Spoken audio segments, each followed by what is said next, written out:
नमस्कार, स्वागत है आपका द नेटिज़न न्यूज में। मैं हूं आपके साथ पूजा। आइए रुक करते हैं आज की खास खबरों की ओर। इंदौर के एरोड्रम थाना क्षेत्र के रुक्मणी नगर में हुए दोहरे हत्याकांड का खुलासा करते हुए पुलिस ने 2 आरोपियों को गिरफ्तार कर लिया है। हत्या को अंजाम मृतक की बेटी ने ही अपने प्रेमी के साथ मिलकर दिया था।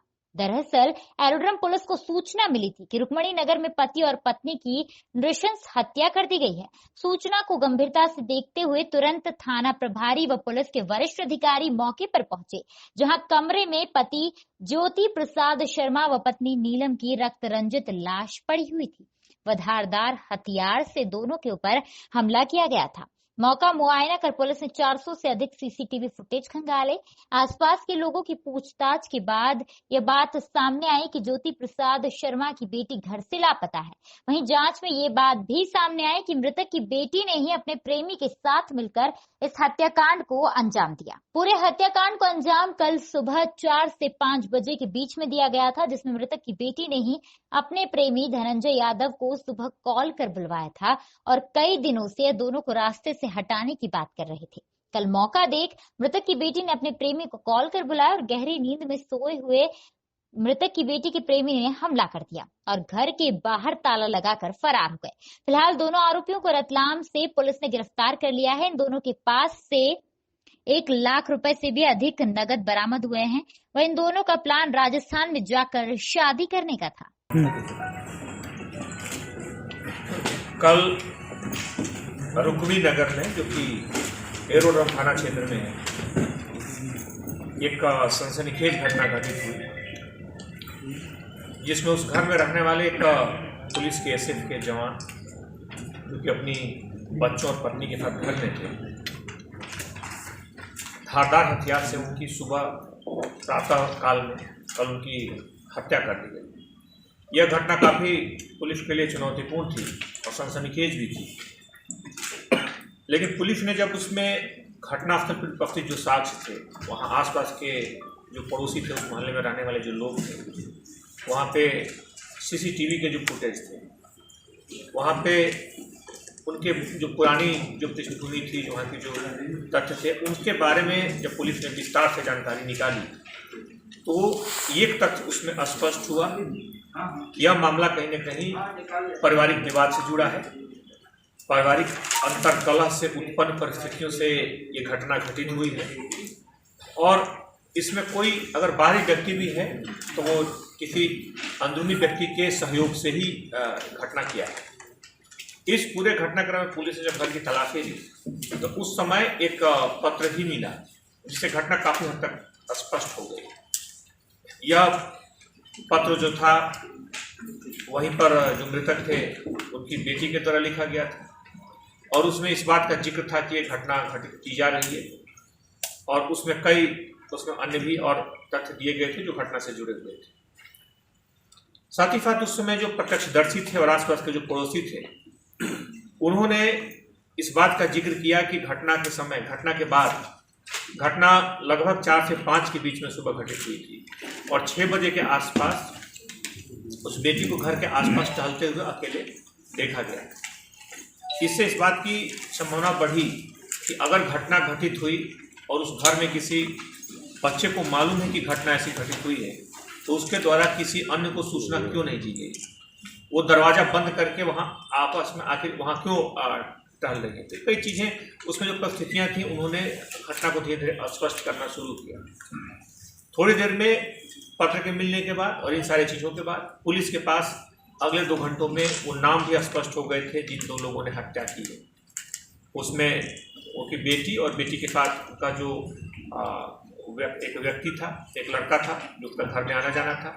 उन दोनों लोगों को पुलिस ने चिन्हित किया, लेकिन तब तक वो वहाँ से निकल चुके थे और उस समय पुलिस के पास ऐसे कोई सुराग नहीं थे कि उनकी मौजूदगी कहाँ पे है।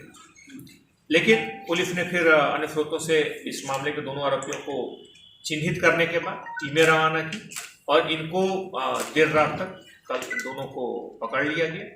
ये राजस्थान भागने का इन्होंने प्लान कर रखा था। ये दूर राजस्थान में जाकर के वहीं सेटल्ड होकर के वहीं रहना चाहते थे। जो तत्कालिक परिस्थितियां थी, जो तत्कालिक जो घटनाक्रम था, इसमें इन्होंने 2-3 दिन से पहले से प्लान किया हुआ था। ये जा करके शादी करके कहीं दूसरी जगह पर आना चाहते थे। इन्हें इस बात का शक था कि अगर बिना बताए भाग गए या घर से भाग गए, जैसे कि दूसरे बच्चे चले जाते हैं दूसरे लड़के, तो उसमें इन्हें इस बात की आशंका थी कि चूंकि इनका पिता या इनके घर के लोग पुलिस में हैं तो शायद उसको फिर ढूंढ लेंगे।